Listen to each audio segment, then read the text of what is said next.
2 वर्षात तब्बल 456 आदिवासी विद्यार्थ्यांचा मृत्यू. ही फक्त आकडेवारी नाही तर सरकारी निष्काळजीपणाचा आणि भ्रष्ट कारभाराचा जिवंत पुरावा आहे.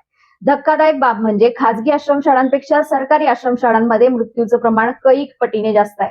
एका बेडवर 3-3 मुलींना झोपावं लागतंय, पिण्यासाठी दूषित पाणी दिलं जातंय आणि सुरक्षेच्या नावाखाली रात्रीच्या वेळी वॉर्डन आणि कर्मचारी गायब असतात.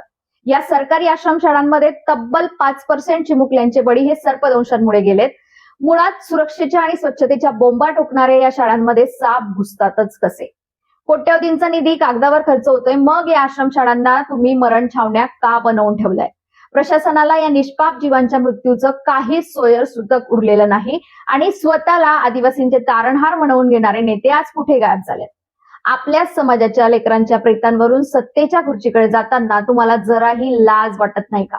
निवडणुका आल्या की मतांचा जोगवा मागायला पळत येणारे हे नेते या लेकरांच्या हक्कासाठी तोंडात मिठाची गुंडी धरून बसलेत का? महायुती सरकार आणि आदिवासी विकास विभागाची ही संवेदनहीनता आता बाद झाली.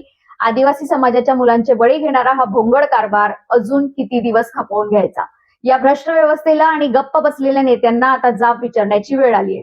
तुमचं यावर काय मत आहे ते मला कमेंट्समध्ये नक्की सांगा.